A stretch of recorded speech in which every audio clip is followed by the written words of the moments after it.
Hola, ¿qué tal? Bueno, muchas gracias a todos por venir a la última presentación de Así fue la muerte del cazador. Empiezo con las presentaciones. Me presento yo antes. Soy Ferran Varela, soy escritor, soy compañero de editorial de Daniel y con esta novela tengo pues, dos honores, ¿no? El primero es haberla prologado, lo cual me hace muy, muy feliz. Y segundo honor es el de obrar hoy de maestro de ceremonias para la presentación. Y, bueno, lógicamente, aquí tengo a mi lado a Daniel Badosa Moriyama. ¿Qué tal? ¿Cómo estás? Siempre nervioso antes de la presentación.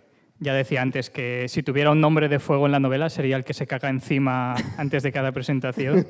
Pero nada, estoy súper contento de estar aquí, rodeado de amigos, de familiares.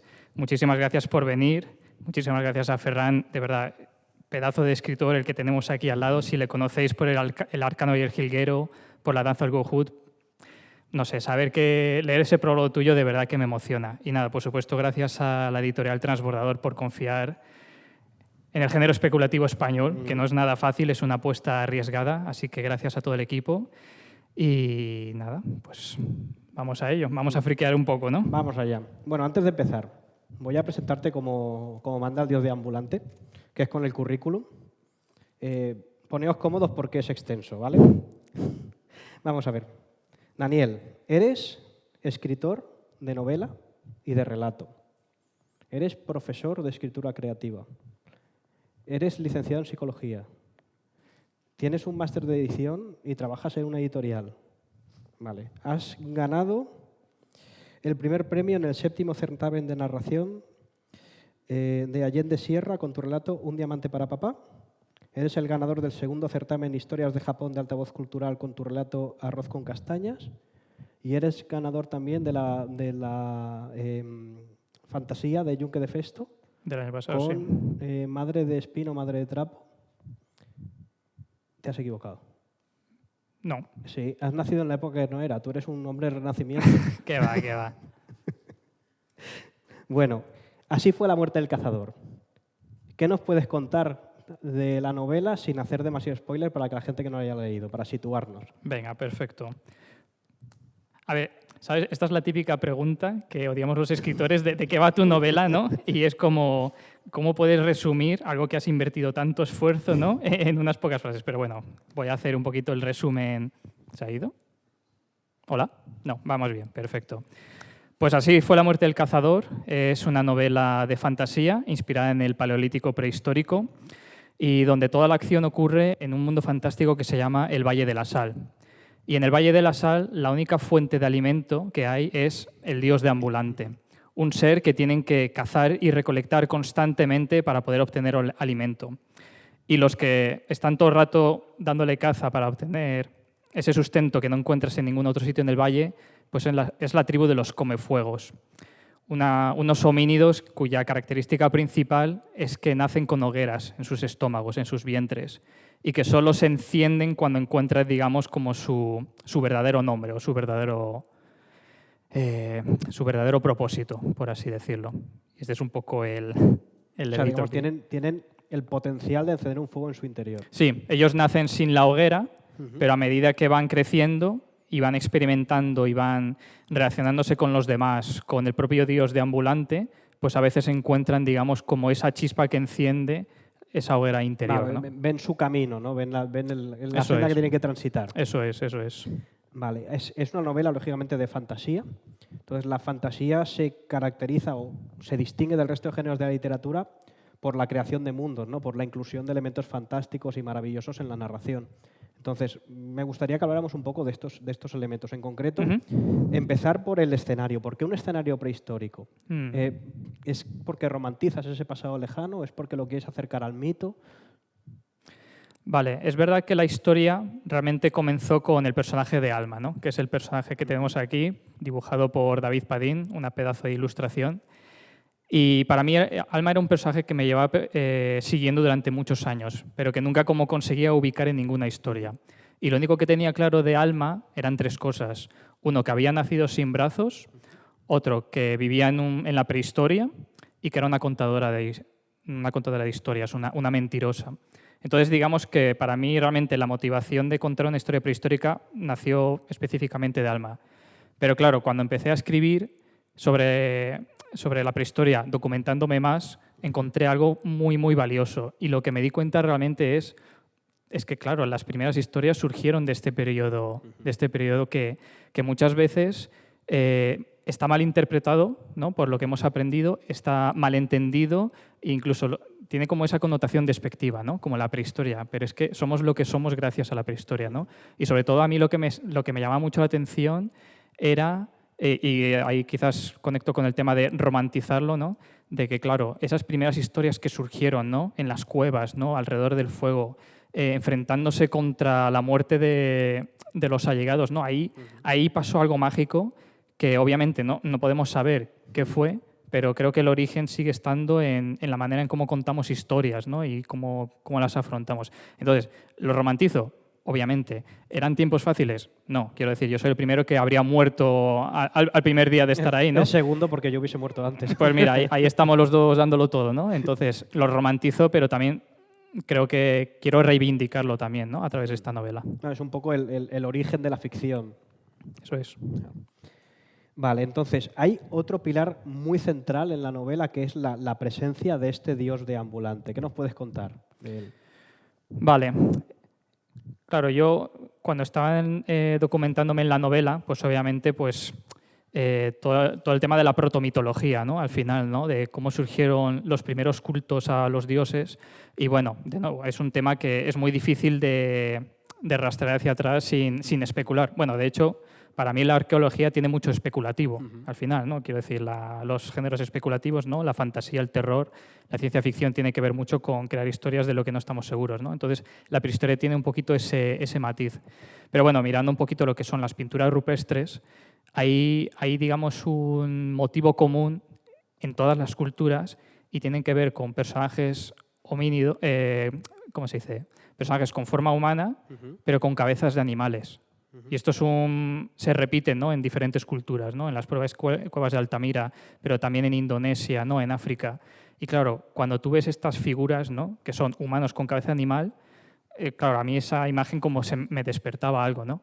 Y es verdad que muchos antropólogos lo interpretan como que son más bien chamanes, que son chamanes que se ponen la cornamenta de los ciervos o se visten con las pieles de los osos como para representar de manera totémica lo que son los espíritus, pero para mí era como muy claro que eso tiene que ser una figura divina, ¿no? Entonces, pues para mí eso era el dios deambulante, ¿no? Y que solo puede crecer, crecer y crecer a menos que se le cace o que derrame sangre de comefuegos, ¿no? Este es un poquito el segundo requisito de este ser misterioso. Vale, entonces los comefuegos es la única fuente de alimento que existe en el Valle de la Sal, es este dios deambulante. ¿Por qué hiciste que fuera la última fuente de alimento? O sea, ¿era para generar un conflicto entre los comefuegos y el dios deambulante? Sí. O sea, para mí como que es muy importante, y corrígeme si no estás de acuerdo, a tomar por culo. Para mí en la limitación está la imaginación. Cuanto más limitado sea, a veces, ¿no? Cuanto más difícil sea navegar, como que más creativo puede, ¿cómo se dice? Más formas de creatividad surgen alrededor de esa limitación.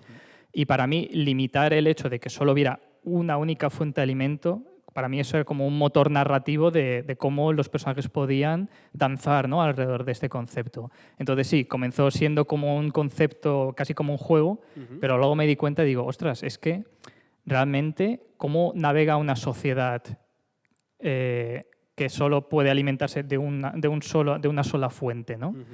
Porque claro, en la prehistoria también entendemos que no estaba la cultura del cultivo, ¿no? Solo eran cazadores recolectores, ¿no? Entonces, como que a mí me interesaba mucho navegar, ¿no? En esos espacios. Claro, además, el dios deambulante, además es que solo hay uno. Es decir, para que renazca en otra forma, tiene que morir. Eso es. Con lo cual, tú te ves forzado de alguna manera a agotar el suministro, ¿no? Están las viandas que te da este dios deambulante para que él pueda resurgir una nueva forma. Y esto a mí me recordó mucho, en cierto sentido, al mito de Prometeo, ¿no? Que estaba encadenado en una roca, que el águila le comía el hígado cada día, luego para volverla a regenerar, y luego volvía a alimentarse el águila. o incluso con el samsara, con la rueda del renacimiento del hinduismo y del budismo. No sé si tenías en mente algo de esto del eterno resucitar a la hora de crear el dios deambulante. Quizás no de manera consciente, Uh-huh. pero creo que como siempre me ha interesado la mitología, la religión, este leitmotiv del renacer y del morir y el renacer están en todas las religiones realmente, ¿no? En el hinduismo, en el budismo, también, incluso en el propio cristianismo, Sí, ¿no? claro. Está este concepto. Entonces, claro, para mí era como de una manera muy natural se vio como derramado, ¿no? en la figura del dios deambulante, ¿no? Y de que no puede haber nuevas formas sin haber muerto antes, ¿no? Uh-huh. O sea, la muerte como transformación. Totalmente. Claro. Vale, ahora ya hemos tocado el dios deambulante, vamos a tocar un poco más profundamente los comefuegos. ¿Quiénes son los comefuegos en concreto? O sea, sabemos que es un grupo de gente que se articula una sociedad en torno al dios deambulante y que pueden despertar hogueras dentro, pero ¿qué es lo que los forma como sociedad? ¿Por qué el fuego como elemento central de esta sociedad?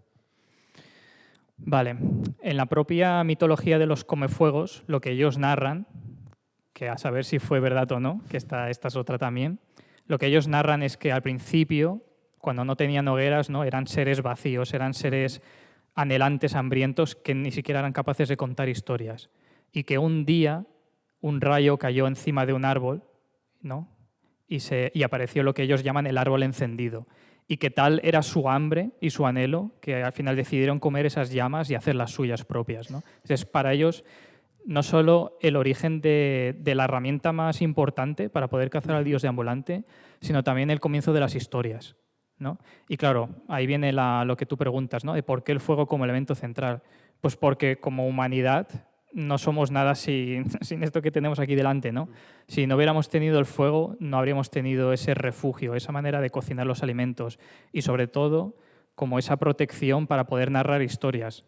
Porque, a ver, vamos a ser sinceros, tú si no estás protegido no te vas a poner a contar historias frente a la oscuridad, ¿no? Quiero decir, necesitas un mínimo de protección y de saber que algo puede estar ahí, ¿no? Para no morir directamente.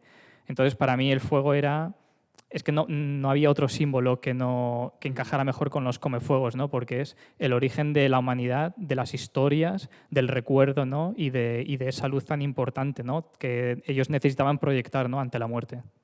Claro, tal y como lo describes, da la sensación, que corrígeme si me equivoco, da la sensación de que relaciones el fuego incluso con el alma, ¿no? A nivel, o sea, es una cosa divina que viene del cielo, que tú la adquieres, sí.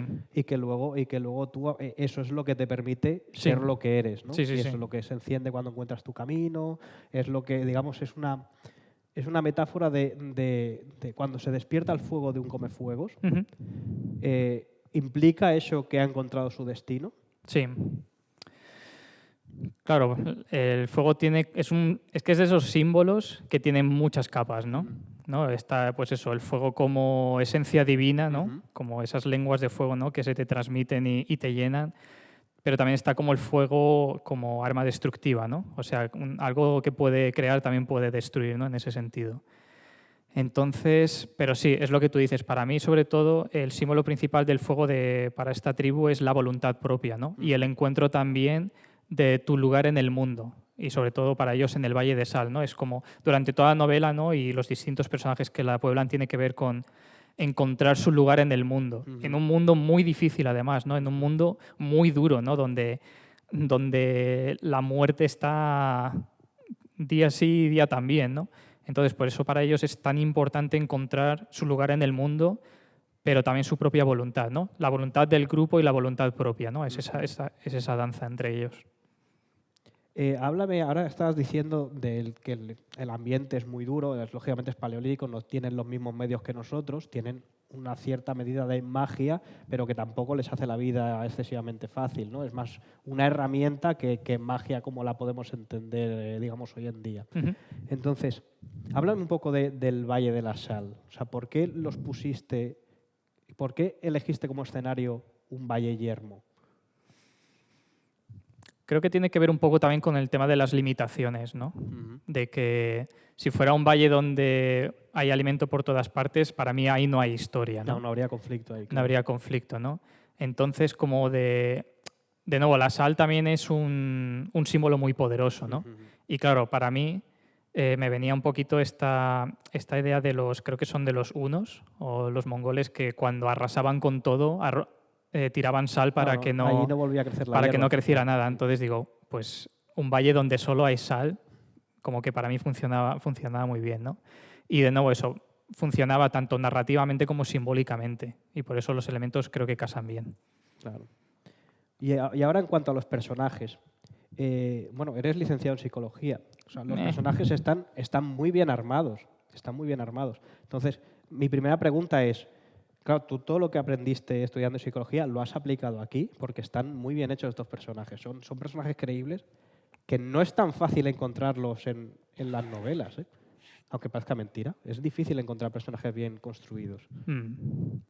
A ver, sobre si psicología me ha servido o no, ¿quieres que te cuente la verdad o la mentira? ¿No? Hombre, Vamos a ser un poco como Alma. Miénteme un poco. Te miento un poco, pues es una carrera maravillosa, me lo pasé genial, quiero decir, unas asignaturas que me llenaban, que me inspiraban. La recomiendas 100%, entonces. Vamos, mira, de hecho la volvería a hacer ahora mismo. Vale, ¿Sabes lo que te quiero decir? Ahora, mañana mismo me licencio. Mira, aquí tengo un amigo mío de carrera que, bueno, ahora te cuento la verdad. Yo, sinceramente, aprendí 3 cosas de la carrera. Uno, que todos estamos fatal. Bien. O sea, ese era el futuro es una buena ese era el futuro buena de la psicología. Estamos todos enfermos mentales, o sea, así te lo digo. Que el mixto con huevo y patatas de la cafetería es magnífico. Por eso repetirías la carrera. Solo por el mixto con huevo. Y que al final es que si quieres de verdad aprender psicología tienes que tratar con las personas, ¿no? Puedes estar 6 años estudiando libros, pero si no tratas con las personas, si no, digamos, te adentras en sus vidas, no aprendes nada. Y de hecho es lo que para mí más me enseñó a aprender a escribir personajes, ¿no? Tratar con todo tipo de personas, ¿no? Hablar de manera profunda y también leer, ¿no? Leer ficción ayuda mucho a entender a las personas, si están bien hechos, claro, obviamente, ¿no? Entonces, en ese sentido sí, me ayudó psicología. ¿Y cuál era la otra pregunta de los personajes que no...? No, que estaba muy bien construido, simplemente. Quiero decir, entiendo que ves en la psicología como un ejercicio de empatía y que eso es lo que te ha permitido crear personajes complejos. Sí. Vale, okay. En ese sentido, fantástico. Sí, no, pero creo que de esto lo estamos hablando cuando nos estamos tomando un café, de que para mí es muy importante que los personajes se sientan orgánicos y vivos, porque tú lo puedes construir sobre papel, pero hasta que no empiezas a escribir sobre ellos realmente y no sientes que estén vivos, no sirven para nada. Claro. ¿No? Un personaje puede sonar muy guay sobre papel, pero si tú empiezas a escribir y no conectas emocionalmente, el lector tampoco le va a importar una mierda. Mi lema personal es que el personaje sabe mejor que tú por dónde tiene que ir. Totalmente. Entonces ya, vale. Sí, y de hecho hay muchos momentos en la novela que ellos hacen... Yo no les he dicho lo que tienen que hacer. Ellos están vivos a su manera y creo que es así como debería ser. Se nota y eso es digamos, síntoma de que el personaje está bien construido, desde mi punto de vista. Entonces, háblame un poquito de los personajes principales. Hay unos cuantos. Cada personaje principal tiene un capítulo en la novela. Digamos, cada capítulo es un punto de vista de un personaje distinto, narrado en primera persona. Todos en primera, sí. Excepto un personaje que digamos que es el central, que es el cazador, ¿no? Vamos a empezar por el cazador. ¿Qué me puedes contar de él? Ay, el cazador. Pobrecito que murió. A ver, es que para mí el cazador realmente, y esto lo he estado pensando también estos meses, para mí hay 2 dioses en esta novela. Uno es el deambulante y otro es el cazador, porque es una figura que, aunque esté ya muerto, es omnipresente en todos los relatos, ¿no? Y su recuerdo y sus historias permean, ¿no?, en toda la acción, ¿no? Y creo que es un personaje que de hecho yo todavía no le comprendo del todo, que creo que tiene como sus capas de complejidad, ¿no? Es un personaje que, por un lado, muestra mucha bondad, pero también mucha crueldad, ¿no? Tiene como es un personaje como con muchas capas, ¿no? Y por eso me interesa tanto explorarle, incluso desde más allá de la tumba, ¿no? Y creo que es un personaje también... A ver, no quiero hacer spoilers, ¿no? No hagas spoilers. No hago spoilers. Pero como que realmente todos los personajes de su familia es un intento desesperado de intentar comprenderle. Y para mí eso... es uno de los motores narrativos de la novela. Sí, a mí, si me permite, yo creo que ahí hay como una especie de conflicto generacional, ¿no? De que él es como es como un ser del pasado, ¿no? Él es una persona de la anterior generación cuando se hacía, y era la generación siguiente quiere hacer las cosas de otra manera y él está un poco en la lucha Sí. de adaptarse o Ujú. no, de cambiar o morir, ¿no? Es un tema de que no sabía, que Sí. está un poco en dos mundos, ¿no? Eso es. Bueno, quizás algo para los que no hayáis leído la novela es que en esta sociedad las únicas historias que importan son las de los cazadores, son los únicos relatos que se cuentan, ¿no? Para ellos las únicas historias que importan son las que son capaces de derrotar al dios deambulante. Entonces, claro, cuando muere el cazador, realmente lo que se produce también es un cambio de paradigma, ¿no? De intentar encontrar nuevas maneras de contar historias, ¿no? Pero es lo que justo dices, es un conflicto generacional, ¿no? Claro, esto no lo hemos comentado, pero es verdad que todos los personajes que tiene la novela, cada uno tiene, digamos, una misión distinta dentro de la tribu, dentro de la familia, y ninguna es la misión que hasta el momento había sido la central, que era la de cazar, porque precisamente era la del cazador, ¿no? Eso Entonces es. es una novela que te explica también el paso de una cosa a la otra, ¿no? Vale, entonces, siguiente personaje, el de Alma. ¿Qué nos puedes contar de Alma? Es un personaje a mí me gusta mucho. Quizá mi favorito Sí. de toda la narración, sí. A ver, para mí Alma es el origen de todo. Bueno, claro, ahora que digo alma, bueno, también tiene como doble significado, ¿no? Pero es verdad que es un personaje que, como he dicho antes, que me lleva acompañando muchos años y hasta como que... De hecho, es que esto es un poco lo que decíamos, ¿no? Que a veces la ficción supera la realidad y se copian los unos de las otras, ¿no? O sea, para mí Alma es un personaje que he estado muchos años intentando encontrar un sitio donde encaje y nunca lo he conseguido hasta que he encontrado su lugar, que es el Valle de la Sal. Y Alma es justamente un personaje que está buscando su lugar en un mundo donde parece que si no tienes manos no puedes hacer nada realmente, ¿no? Todo es trabajo manual, todo es cazar, recolectar, etcétera, ¿no? Entonces es alguien que busca desesperadamente su lugar en el mundo, ¿no? Y que se encienda su fuego interno. Y justamente es gracias a la muerte de su abuelo, alguien que respetaba mucho, pero que también tenía como una relación un poquito complicada, ¿no? Porque por un lado le respetaba y el abuelo le decía, las historias de los cazadores son las más importantes. Y ella decía, sí, pero ¿y yo qué hago? ¿Yo qué puedo hacer entonces, no? Entonces, pues tienen como esa relación. Claro, es un intento desesperado por encontrarse a sí misma un rol, ¿no? Dentro de la Eso tribu. eso es. Y el siguiente personaje, que es Amana, Ujú. ¿qué me puedes contar de ella? Vale. Amana es la madre de Alma, es una de las recolectores de la tribu.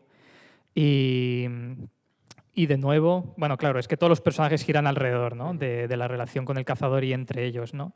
Y para mí Amana es, de hecho es un capítulo para mí esencial a la hora de escribirlo, porque tiene que ver mucho con este ensayo de la escritora Ursula K. Le Guin, ¿no? La teoría de la bolsa de la ficción. Es el capítulo que para mí representa mejor este ensayo, que si no lo habéis leído, por favor, leedlo. Son 2.500 palabras que se leen Pensé que ibas a decir páginas Te de imaginas, boli. venga, a leerlo todo el mundo. Casi lo digo, de hecho, la dislexia es muy dura. Entonces, es un ensayo absolutamente maravilloso que creo que todo escritor, todo contador de historias debería leer. Y básicamente, en resumida, os lo resumo aquí, ella lo que hace es un alegato, ¿no? Una proclamación a contar más historias, contar historias más allá de la del conflicto, ¿no? De la lanza, ¿no? Del cazador. Historias que cuenten sobre las recolectoras, ¿no? Sobre las pequeñas y las grandes acciones, ¿no? Que podemos hacer a través de los relatos personales, ¿no? Y lo que ella dice justamente hace ese símil, ¿no? Del Paleolítico, de que las historias de los cazadores de mamuts han dominado, ¿no? Toda la narrativa de la historia humana, porque al final es como más interesante escuchar a alguien cazando un mamut que recolectando granos de trigo, ¿no? Pero que ella lo que hace es eso, como no, tenemos que también contar historias más allá de la lanza, más allá del conflicto, ¿no? Y para mí Amana pues representa eso, todo el capítulo es ella recolectando cosas y recordando las sensaciones y los recuerdos, ¿no? Que le despierta cada uno de los elementos, cada una de las historias que ella va guardando como en esa pequeña bolsa. Y claro, para mí incluso temáticamente, a ver, es que esto ya es como muy friki, ¿no? Pero para mí tenía sentido que la madre de Alma sea una recolectora, ¿Por qué? Porque Alma también, siendo contadora de historias, recolecta de una manera suya propia, ¿no? Pero una manera también. Entonces, para mí era como ese importante, esa especie como de hilo de linaje, ¿no? De los unos con los otros. Claro, que una no podría ser así sin la otra. Claro, es que de hecho, hablábamos antes de conflicto generacional. Sí, hay conflicto, pero también hay unos hilos, ¿no? Que nos unen, ¿no? En ese sentido. Y somos como somos por nuestros padres y nuestros padres por nuestros abuelos, ¿no? Y así, Claro. así hasta a los comienzos de los tiempos, ¿no? Y es importante, creo que, reconocer todos esos relatos que nos conforman, porque si no, no podríamos formar nuevos tampoco. Claro. Y el siguiente personaje es Urik, que es el reparador. ¿Qué podrías decirme de él? Pues Urik, el pobrecito, quería ser cazador y no le salió bien. le salió mal la jugada, ¿no? Y de hecho es un personaje, de hecho creo que es el que más pena me despierta, porque es alguien que intentaba seguir los pasos de su abuelo, pero su abuelo le aplasta por completo por esa aparente cobardía, ¿no? que tiene él a la hora de enfrentarse contra el dios deambulante. Pero por otro lado también me parece de los personajes más fuertes, porque él lo que hace en el relato es... bueno, ahora no sé si esto va a ser un spoiler o Sí, no. es un spoiler. Vale, cuidadito, vale.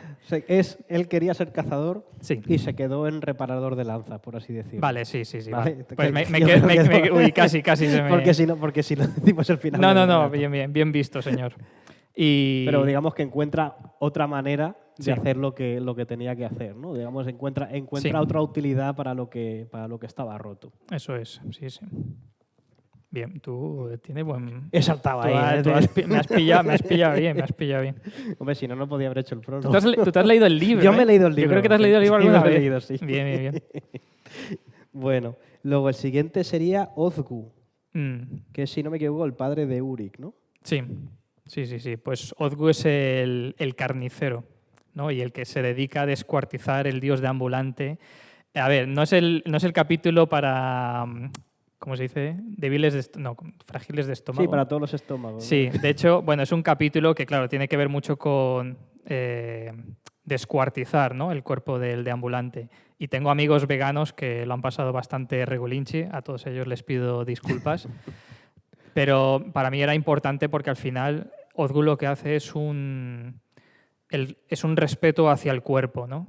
Hacia la muerte. Es de hecho, de la familia con el que más cercano está, con el que más cerca trabaja con la muerte, tanto del dios deambulante como con su propio padre, ¿no? Y para mí, pues eso, era un personaje que era esencial en contar la historia, ¿no? Porque al final, sí, cazar está muy bien, pero alguien tiene que separar la carne del hueso, ¿no? Y la grasa y todo, ¿no? Y es un proceso que es visceral, ¿no? Que es un poco feo y sin embargo es tan importante, ¿no? Y muchos vídeos en YouTube de matanzas de pueblo, no lo voy a negar. Mi algoritmo de YouTube es muy turbio. Es tío. muy turbio, que no venga la policía. Es durísimo, ¿eh? Y sí, mucha matanza. Muy bien. Y luego tenemos también a Oini, Oini, que es la trenzadora. Sí. Bueno, Oini de hecho es la hermana de Urik, ¿no? Que son los dos hermanos. Y Urik y Oini de hecho... Ah, no, espera, Oini es la... No, me he confundido, sí. Oini es la hermana del carnicero también. Ese fue un capítulo complejo de escribir, porque bueno, efectivamente pues es desde el punto de vista de alguien que crea trenzas, ¿no? A través de las hebras, tanto de la hierba o también incluso de los tendones, ¿no? Pero es el único personaje que, entre comillas, no lo está contando él, sino que está visto desde fuera, ¿no? Y tiene que ver sobre todo con el estado emocional del personaje, porque tal es la depresión que tiene ante la muerte de su padre, que es incapaz como de volver a realizar su oficio, a que su fuego se despierte, ¿no? Entonces es el trabajo de sus amantes los que cuentan la historia por ella, ¿no? Y cómo los tres están creando como esa trenza común, ¿no? Y no fue fácil de escribir ese capítulo, pero la verdad es que estoy bastante... Bueno, sí, es el contento. único capítulo que no está escrito por el personaje que es de punto de vista, digamos, ¿no? Que está escrito en segunda persona, además. Está escrito, de hecho, en plural. En plural, porque Sí. son dos lo que lo cuentan a la vez. Exacto. Segunda persona es el Sí. carnicero. Cierto. Vale, y entonces luego tenemos a Urum, que es la recolectora de miel. La recolectora de miel, la escaladora de montañas y de árboles. Pues Urum es otro personaje que se dedica a recolectar la miel del dios deambulante, ¿no? Cuando toma la forma de insecto, y que también quería ser como el cazador, pero digamos que de nuevo el cazador como que le impide, ¿no? Como cumplir su propia voluntad, ¿no? Y hay como esta relación de quería ser como tú, pero como me has hecho daño, ya no quiero ser como tú, pero todavía quiero ser como tú, ¿no? Entonces tiene como este tira y afloja con su abuelo y también un poquito la relación simbólica que hay entre la miel y la sangre, ¿no? Que sin hacer spoilers otra vez, ¿no? Pues ella está intentando como qué significa eso también, ¿no? Para ella, ¿no? De conectar más con un elemento que con otro. Bueno, desde mi punto de vista, yo creo que es el personaje que más se parece al cazador. Es el personaje más fuerte aparte de Sí. él, ¿no? El que más echado para adelante es, el que menos duda, el que menos, ¿no? Es un poco como el más cercano, pero a la vez tiene su propia perspectiva de la situación. Totalmente, sí, sí. Luego tenemos a otro de mis favoritos, a Om, El buscador de setas. el buscador de setas. Bueno, creo que para los que me conocen saben que tengo una cierta obsesión con el tema de las setas. O sea, tengo ahí como una fijación extraña. Quizás era por Super Mario, no lo sé. Quizás jugar a Super Mario me trastocó la cabeza para siempre, ¿no? Pero no sé, como que yo sabía cuando empecé a contar esta historia que tenía que haber un personaje que se dedicara a buscar setas, ¿no? Y es un personaje que también es como muy cercano para mí porque, de hecho, es un personaje que no puede comer otra cosa que no sean setas, ¿vale? Tiene un trastorno de la alimentación bastante fuerte y que, claro, eso lo que hace es los demás comefuegos le tratan como si fuera un paria. Porque para ellos, de hecho, las setas no deberían comerse, ¿no? No están bien vistas, ¿no? No lo consideran parte del cuerpo del deambulante. Entonces, claro, es un personaje que es como, ya, pero yo no puedo hacer nada, no puedo luchar contra mi fuego interno, porque su fuego se encendió cuando empezó a recolectar setas, ¿no? Y, de hecho, es para mí el único personaje neurodivergente de la novela, ¿no? Él no puede hablar, o al menos no puede hablar de una manera abierta, y es solo a través, ¿no? de lo que sucede en el relato cuando por fin puede hablar, por fin puede contar su historia bajo sus propios términos y por fin puede hacer las paces con su destino de cómo se relaciona con las setas, ¿no? Con los hongos. Sí, conseguir su propio camino. Eso es, sí, sí. Y por último, pero no menos importante, está Agma, que es la esposa del cazador. La abuela de Alma, bueno, la matriarca. La ¿no? matriarca la gran matriarca. Sí, no sé, de nuevo es un personaje que, bueno, lo hablamos también fuera de micro, que para mí es un poco la representación de estas abuelas de la posguerra, que es muy, muy dura, pero es muy dura porque sabe lo que ha vivido y no quiere que te pase a ti también, ¿no? Entonces, pues hay esta escena, ¿no? de que le golpea a Alma porque se come la carne cruda del dios deambulante, lo cual para ellos es un tabú totalmente claro, ¿no? O que obligaba a otros a comer, aunque no quisieran, ¿no? Como el cazador de setas. Y claro, es como es eso, es la abuela que te quiere alimentar, pero a la fuerza porque no quiere que sufras, aunque es un amor muy, muy tenso, ¿no? Es la que te pone un tupper de lentejas así de grande y no se levanta hasta que que coge la cuchara para adentro, ¿no? Y no sé, pero me gustaba mucho como esa complejidad, ¿no? de la abuela, ¿no? De que por qué somos los que somos también, ¿no? ¿Por qué se llama Agma Boca en sangre, ¿no? ¿Por qué ese es su nombre de fuego? ¿Por qué trata tan mal a Alma, ¿no? ¿Qué hay detrás de eso, no? Me interesaba con mucho explorarlo. Ese está especialmente bien construido, creo. Sí. Bueno, ahora que hemos terminado con los personajes, en cuanto a la estructura de la novela, también es muy peculiar, porque no es una novela al uso, está muy cercano a un fix-up de relatos, ¿no? Porque como cada capítulo tiene un punto de vista distinto y un narrador distinto, son como varios relatos que se articulan en torno a un tema central, ¿no? Que es el duelo del cazador. Entonces, ¿por qué elegiste esta estructura en lugar de una estructura, digamos, más al uso de una novela, de empieza y acaba y ya está? Vale.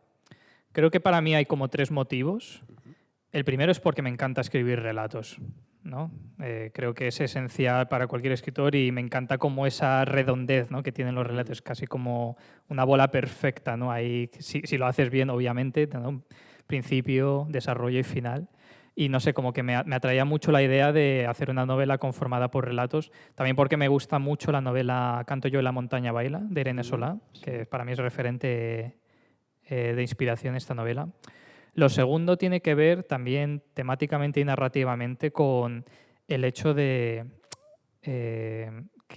contar todo tipo de historias, ¿no? Relacionado con el ensayo de Úrsula K. Le Guin, ¿no?, de que ella lo que dice es, pues, la bolsa como elemento narrativo, de que una bolsa contiene todo tipo de cosas, ¿no? Pues a veces son granos de mostaza, a veces son piedrecitas o raíces en forma de espiral, y todo cabe en esa bolsa, ¿no? Y me encanta cómo lo dice ella, dice, me encantan las novelas porque contienen personajes, contienen como seres vivos, ¿no? Y en una bolsa cabe cualquier cosa, en una lanza no. Una lanza solo es capaz de una cosa. conflicto, pero una bolsa contiene todo.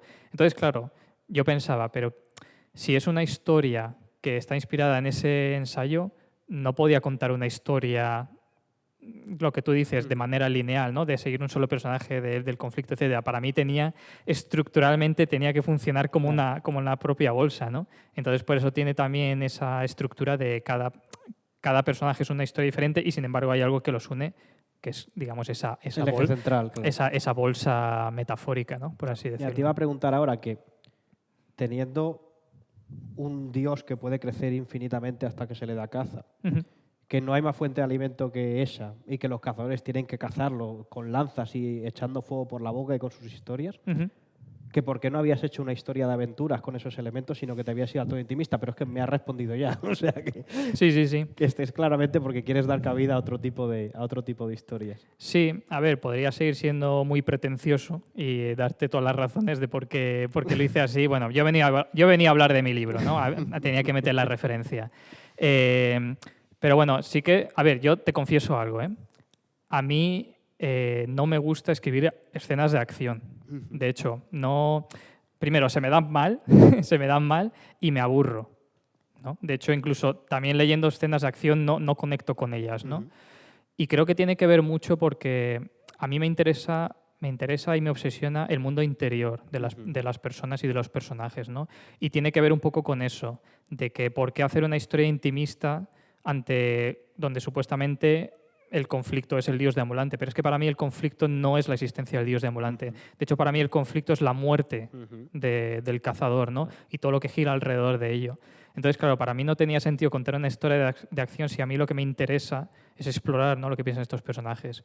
Y algo de lo que me he dado cuenta a lo largo de estos años, ¿no?, también de terminar esta novela, es que para mí crear un mundo de fantasía es una excusa para luego adentrarme más en el mundo interno, ¿no?, de sus personajes. Es como crear las bases comunes, un lenguaje que luego me permita, ¿no?, cómo me enfrento contra ello. Porque no es lo mismo contar una historia de una sociedad que tienen fuegos en sus estómagos que, por ejemplo, si vivieran en el mar, ¿no? Como que el lenguaje cambia, ¿no? Y para mí eso es lo interesante de la fantasía, ¿no?, de cómo conforma la manera en que contamos historias, ¿no?, de cómo nos dan forma.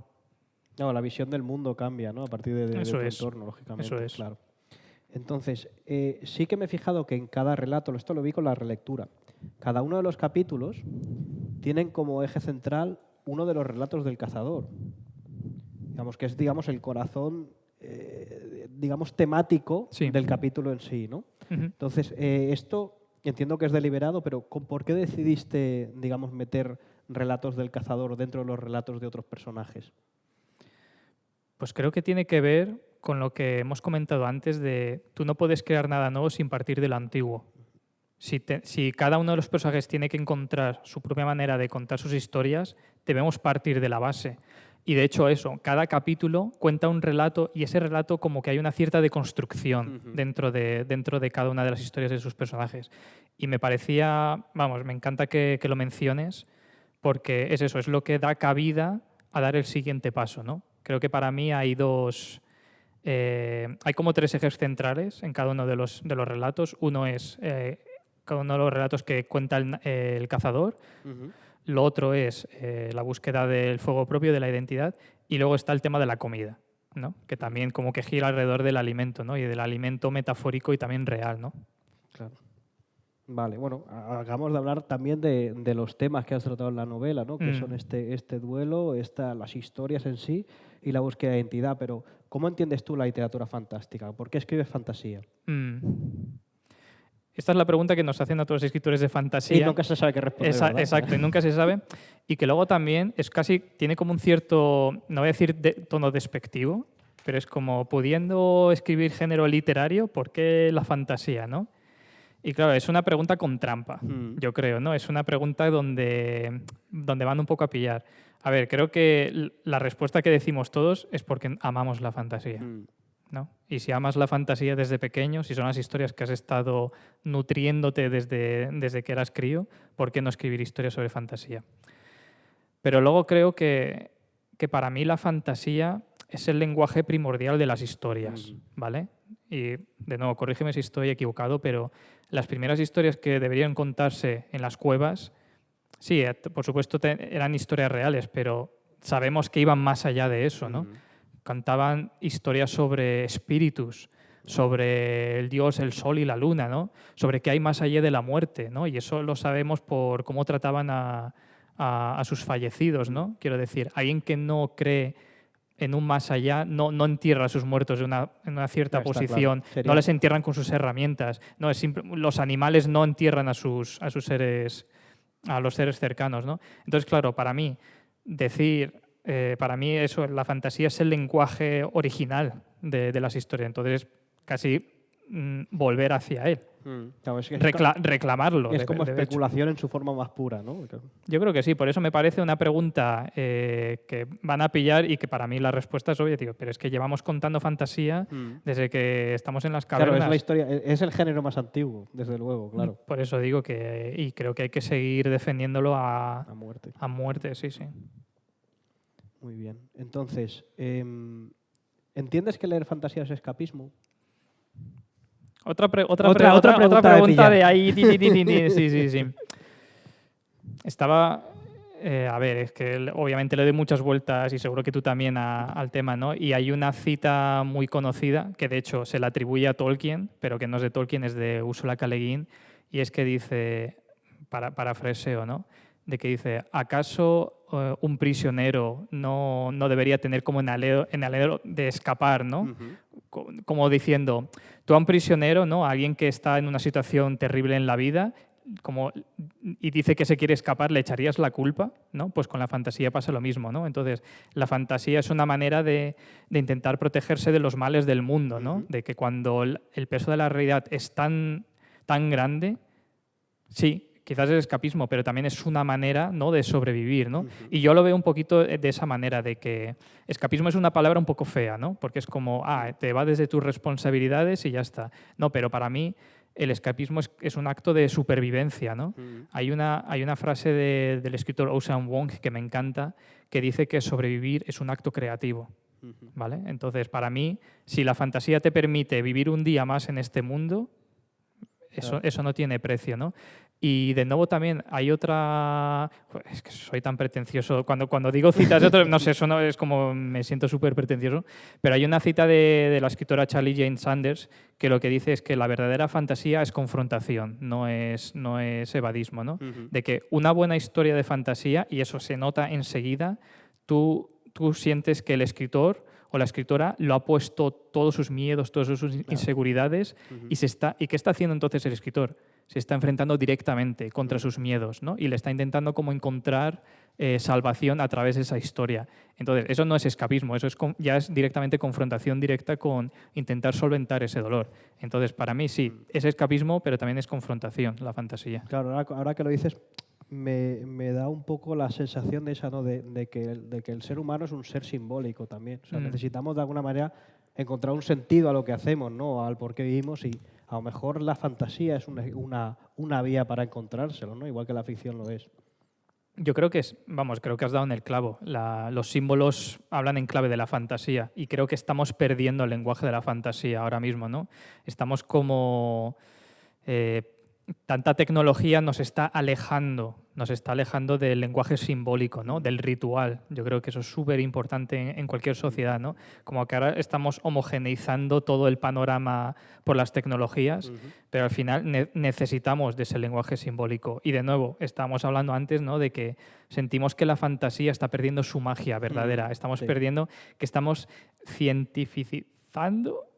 Sí. Estamos haciendo ciencia. Lo he entendido perfectamente, no voy a intentar más o repetirlo. menos. Estamos haciendo ciencia a la magia. Sí. Y eso no puede ser. Ya. No puede ser. Sí, eso. es cambiar su propia naturaleza. Claro. Es que me parece absurdo. Bueno, pues yo creo que aquí lo tenemos bastante bien. Vamos a abrir el turno de preguntas. Para incentivar las preguntas, que ya sé que da mucho miedo, hemos traído un obsequio que, lógicamente, no es un obsequio económico porque Daniel es medio catalán, ¿vale? Soy Y muy yo pobre, soy catalán y también, medio. también. Es decir, Estamos aquí no- fatal. Sí, sí, sí. Y, no va a ser y escritores, escritor. o sea, ya. Sí, o sea, no va a ser económico, pero tiene mucho valor sentimental, que es darle un nombre de fuego a cada persona que pregunte, Sí. inventado aquí en directo. En mitad en directo. Sí, Vale, en vale. riguroso directo. Entonces, si alguien tiene alguna pregunta, les estaremos eternamente agradecidos.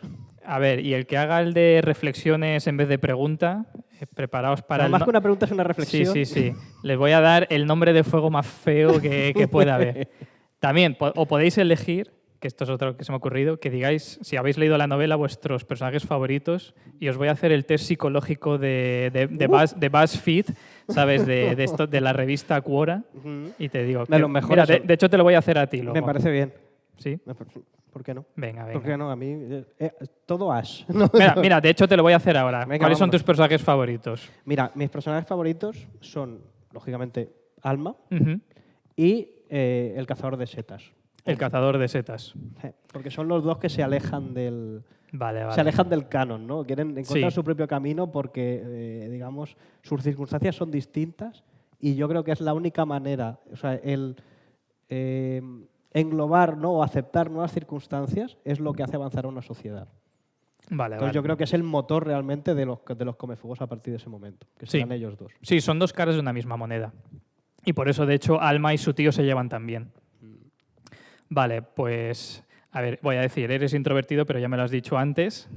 Soy escritor, es evidente. Eres alguien que se mueve en los espacios liminales, que le gusta darse cuenta de las cosas que nadie más se da cuenta y que le gusta hacer las suyas para contar algo propio, pero para compartir con los demás también, aunque luego te cueste un poquito de hacerlo desde el principio. Bien. Son 100 euros. Sí. Sí. Alguien tiene... Se hace- Hemos dicho que era sin valor económico. Ostras, bueno, vale. Se aceptan bizum, un kebab. Un kebab, sí, tío. Bueno, preguntas, Ruegos, preguntas, tomates. lo que sea, sí. Cuidado con este. Sáquenlo de aquí. Sí, no. Apaga.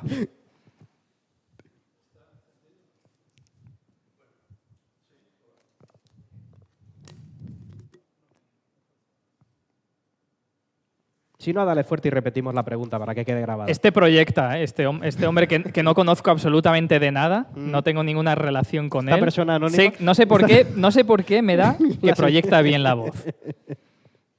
Bueno, gracias por la presentación y la conversación, que habéis dado mucho juego con todo lo que habéis dicho.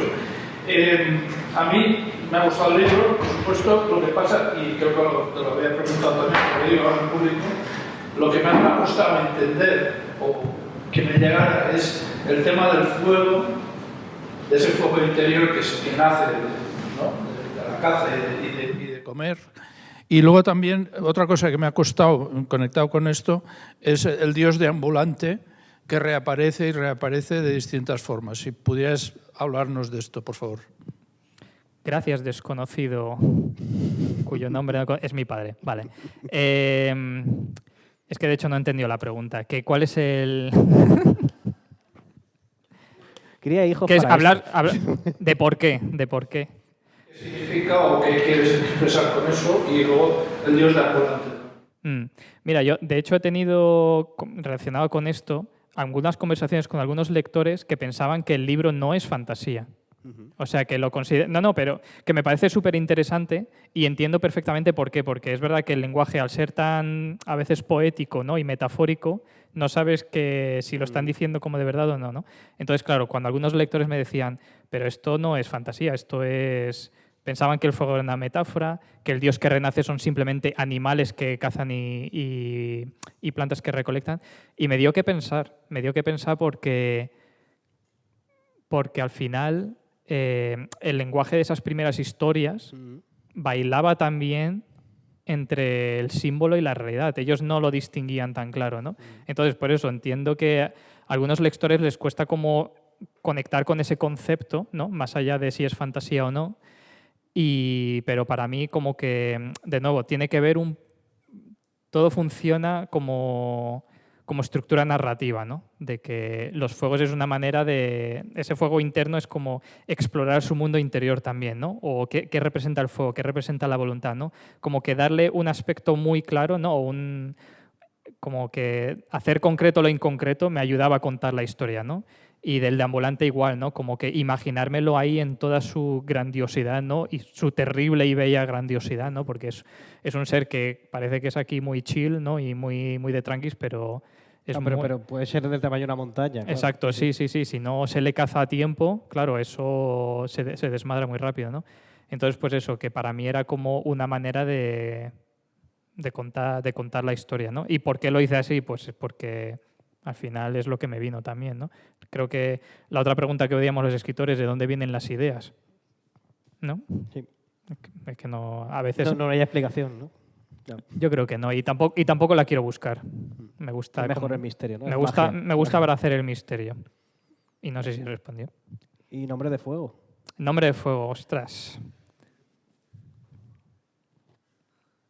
A ver, voy a pensar.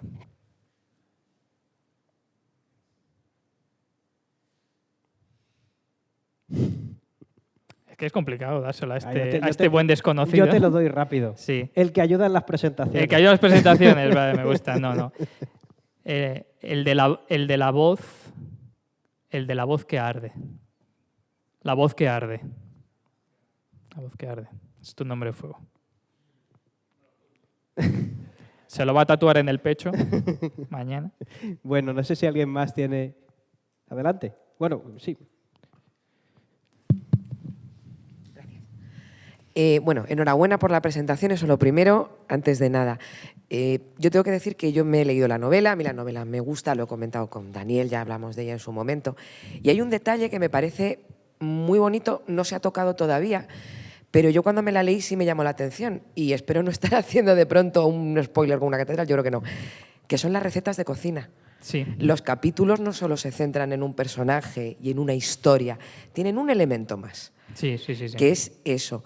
Y a mí me llamaba la atención porque, claro, resulta que, o sea, a ver, parece una chorrada, pero la importancia del estómago, en el sentido de que del estómago nace el fuego, terminan todos comiendo, alimentándose, sobreviviendo. Pero, claro, a mí me venía a la cabeza la idea de lo visceral. Sí. De que las cosas no nacen del corazón o de la mente, sino del estómago. Pero, sin embargo, los personajes tienen un mundo interior muy bien trabajado. Entonces, ¿cómo se te ocurrió ese contraste entre lo visceral, lo puramente también primitivo, ¿no? del instinto de comer y demás, pero con unos personajes que tienen un corazón y una mente, diríamos, de manera no tan metafórica? Sí, no, me encanta la pregunta y que lo menciones porque he investigado mucho sobre cocina paleolítica y alguien se tiene que dar cuenta de este nivel de obsesión compulsivo, ¿no? YouTube también ayuda mucho. No, pero me gusta mucho que lo menciones porque para mí era como súper importante mostrar ese aspecto visceral, ese aspecto carnal, porque no pueden vivir solo de historias, no son gente que vive del respirar y de narrar, ¿no? Entonces, para mí hacer esa lucha, bueno, no lucha, ¿no? Esa convivencia con la corporalidad era súper importante para poder también contar la otra parte, ¿no? Para que se siente un poquito más equilibrado, ¿no? Y por eso lo que comentaba, ¿no? Que uno de los elementos centrales en cada relato es el tema de la comida, ¿no? Y de cómo se relacionan ellos con el alimento, tanto, vamos a decir, espiritual como físico, ¿no? Que tiene que haber esos dos aspectos. Entonces, pues, vamos, me encanta que que te des cuenta, eso, todo lo que aparece son, a ver, decirlo recetas paleolíticas son un poco raro, ¿no? Pero que es verdad que muchos en nuestro colectivo, en el consciente colectivo, ¿no? ¿Cómo se dice? Inconsciente colectivo.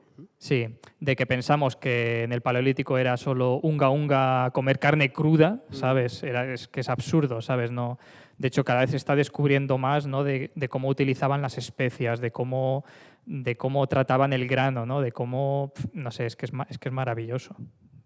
Así que a comer más dieta paleolítica de verdad, ¿eh? Que no es la de No es la carnívora. No, de hecho es justo al revés. O sea, la dieta paleolítica era súper variada, ¿no? Porque recolectaban muchos moluscos, mucho grano, muchas bayas, muchas frutas, ¿no? Y seguramente estarían 1000 veces más sanos. Vamos, no hay ningún tipo de... Nombre de fuego. Es que además, como eres poeta, pues claro. Sí. ¿Ves cómo se nota? Joder, le ha salido suave el pareado. Me pones en un aprieto también, ¿eh?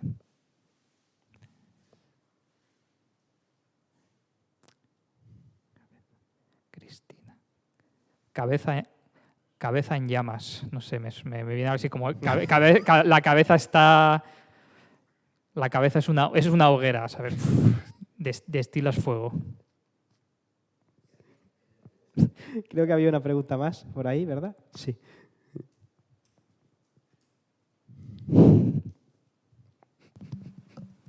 Hola Dani.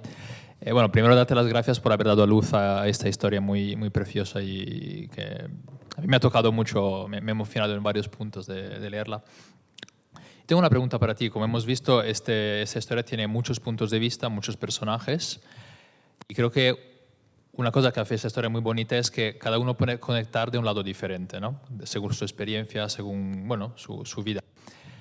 Y hay tantísimos temas que yo creo que cada uno puede y están muy bien explorados, aunque a veces de forma simbólica están muy, muy bien explorados. Y quería preguntarte a ti personalmente si hay un tema en concreto que es central o como el tema principal de la historia. Porque hay muchos temas, pero me preguntaba si para ti personalmente hay uno en concreto que destaque. Bueno, gracias por la pregunta. Bueno, me parece que es una pregunta esencial también. Y es que es verdad que hay muchos temas, ¿no? Esta novela contiene muchas diferentes historias, ¿no? Como en la propia bolsa que decía. Pero si tuviera que elegir uno, ostras. Para mí, entonces, creo que el tema central sería la necesidad de contar nuevas historias ante el dolor de la pérdida. Creo que para mí ese es el motif, ¿no? el tema central, ¿no? Porque todo lo que ocurre en esta novela es por la muerte de alguien, ¿no? De alguien muy querido y muy temido al mismo tiempo, ¿no? Pero que deja un hueco tan grande que no saben cómo enfrentarse contra él, ¿no? Entonces yo creo que es eso de cómo la importancia, ¿no? de nosotros como seres humanos de saber enfrentarnos ante ese dolor a través de las historias.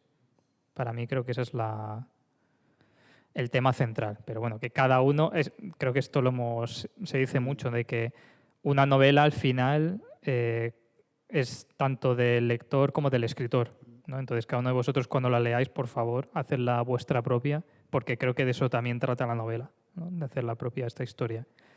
Sí. ¿Cuál es tu personaje favorito? El que recolecta la miel. Ah, interesante. No lo habría adivinado de ti, ¿eh? Curiosamente. Pues mira, eres alguien que tiene mucha ambición, muchísima, pero que tú mismo te detienes ante lo que podrías ser capaz de conseguir, ¿no? No tengas miedo de tu miel, Godwin. No tengas miedo. Y el nombre fuego, no, ya le he dicho el otro. Oye, aquí el 2x1 no, chavales, que... No sé si hay alguien más que tenga... Sí, adelante. Hola, enhorabuena a los dos, me ha encantado la charla, no he leído la novela.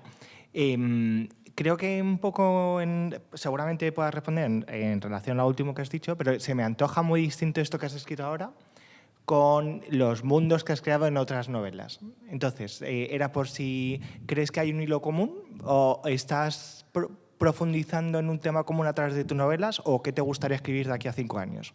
Son dos preguntas distintas. Buena pregunta esa. Vas a tener que darle un montón de nombres de fuego. Sí, el que pregunta demasiado, ya está. No, me gusta mucho porque, oye, ¿qué otros libros míos te has leído? Uf, Nuestro silencio. El abandono. Ahí está, Nuestro silencio y el abandono. Vale.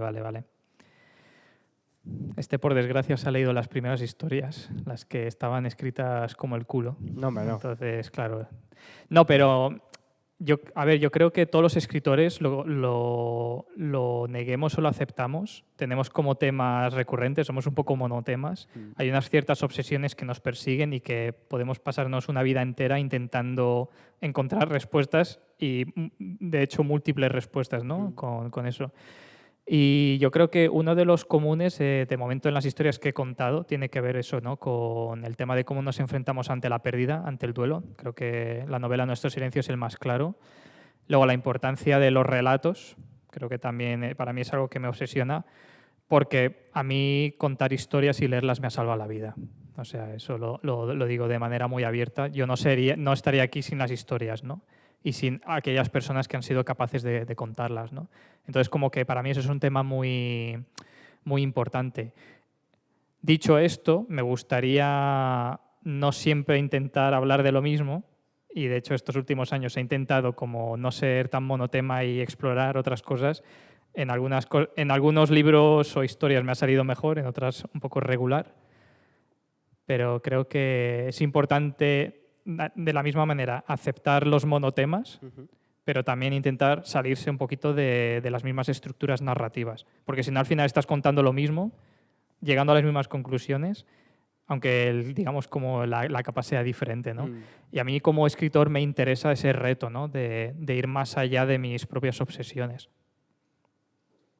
Y eso, el que hace buenas preguntas. El que hace buenas preguntas. El que hace preguntas calentitas. Spicy. Bueno, espera, eso suena un poco raro. Suena un poquito raro. Preguntas de fuego. Preguntas de fuego. Muy bien. Y no sé si alguien más quiere... Venga, adelante. Gracias. Que siento que le has dedicado mucho tiempo a la elaboración de este mundo, sus personajes, sus historias, los dioses, o su dios ambulante y cómo funciona. Entonces me quedo con la duda, un poco en relación también con lo que acaban de preguntar, si te planteas seguir profundizando en este Valle de la Sal. Y o al menos un poco en sus deidades y un poco cómo funciona esta tribu de Comefuegos. Muchas gracias. ¿Tu nombre, perdón? Diego. Diego. Ah, el famoso Diego. Vale, te conozco. Pues me gusta mucho tu pregunta y de hecho, es que el proceso creativo es una cosa... Eso es un melón. Es un melón. Y lo hablaba antes con Ferran que si tuviera que describir mi proceso creativo en un meme sería en su cabeza era espectacular, ¿vale? Ese es mi meme. Yo pienso siempre en mi cabeza que va a ser increíble y luego acaba como acaba, ¿no? Que hay que... Luego eres el perro con todo ardiendo alrededor. Exacto, ¿no? Es como this is fine, ¿no? Pero me gusta porque, de hecho, cuando terminé la novela, yo di por hecho que estaba cerrado el tema. A mí no me gusta, de hecho, escribir segundas partes, trilogías, etcétera, porque como que quiero ir a nuevos proyectos, nuevos horizontes, ¿no? Entonces, esta novela fue creada como autoconclusiva. Pero en estos 2 últimos años ha habido algo a mí que decía, quiero volver al Valle de la Sal, ¿no? Y, ostras, que se me ponen los pelos de punta, pero para mí se ha convertido en un lugar, en un refugio, ¿no? Y sueño, ¿no? Con estar ahí y caminar con los Comefuegos, ¿no? Y compartir con ellos historias, ¿no? Y ver al deambulante. Entonces, he intentado luchar contra ello y al final me he dado cuenta de que voy a volver y de hecho ya estoy volviendo, ¿vale? No quiero soy muy supersticioso, pero ya estoy contando algo nuevo y ojalá poder compartirlo con vosotros. Y aunque no lo comparta, como que para mí ha sido como muy reconfortante volver a ese mundo, ¿no? Al Valle de la Sal, ¿no? Ese lugar tan bello y terrible, ¿no? Al mismo tiempo, pero bueno, así es la existencia humana, así que gracias por la pregunta. A ver, nombre de fuego.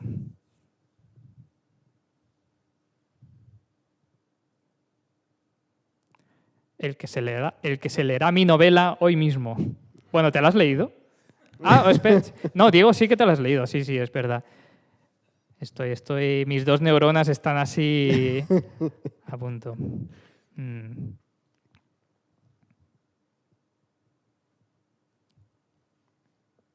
El que anhela lo olvidado. No sé, me ha venido así. Chapo. Perfecto. No sé si hay alguna más. Si no, pues solo nos queda... ¿Sí? El cámara. El cámara, claro Hasta que el sí. cámara tiene preguntas. Hombre, tío. esto O sea, es implicación. ¿Tú has Evento visto único, este evento nivel? único. Esto sí que es ¿Tú has visto este nivel? Estaba pasando por la cabeza, no sé si es parecida a la pregunta anterior, pero ¿ha habido algún relato o personaje de la propia tribu que no has contado solamente por decir, es que no quiero lo típico, no quieres añadir más cosas que entorpezcan el círculo de la historia? Otra buena pregunta. Y de hecho sí, había 2 relatos que no entraron en la novela, pero no porque no quisiera, sino porque superaban el límite de palabras de la convocatoria. Nah. Eso sí que es un recorte editorial. Eso sí que... Esto, decíamos, lo de la limitación te hace más creativo, pero de hecho estoy contento de haber quitado esos 2 relatos porque hacen que no se extienda más de lo necesario, ¿no? A mí me gustan mucho esas novelas que no cuentan lo que tienen que contar, ¿no? Y no se extienden más para meter pisto, lo que sea, ¿no? Entonces, había 2 relatos. Uno, en parte me da pena no haberlo contado, pero tenía que ver con 2 mellizos que quieren copiar, que son niños pequeños, bueno, está inspirado en mis hijos, obviamente, y que querían dar caza al dios molusco. Ese era uno de los relatos. Y el otro eran sobre un ceramista. Un ceramista. Pero luego pensé, pues me alegro de haber quitado el ceramista porque en esta época todavía no existía la cerámica. Entonces tampoco habría encajado con el world building, ¿no? Con la construcción de mundos. Pero sí, los tengo ahí guardados y... Que para otra posible ocasión los tienes ahí. Claro. Yo, en mi opinión, nada se pierde Claro. en la creación artística. Y lo que no has utilizado ahora, lo utilizarás quizás en 5, 10 años, 20. Nada se pierde y si no, pues lo has disfrutado creando Claro. y No, creo que es lo sino importante. que sea como inspiración, si Sí, no sí, igual sí. venga, claro. Sí. Nombre de fuego. Barba negra. Barba ceniza. No, me gusta. Yo como no tengo barba, pues me da envidia, ¿sabes? Pero... Bueno, pues yo creo que pues ya... ahora sí, ya nos queda agradeceros a todos la asistencia, la participación, el interés por la cultura. A Daniel, agradecerle que nos haya dado este pedazo de novela y al Espacio Ronda, que cedernos el espacio, valga la redundancia, para poderlo presentar. Sí, Y ya está. Pues muchísimas gracias a todos. Muchísimas gracias a todos por estar aquí. Nos vemos pronto. Muy bien.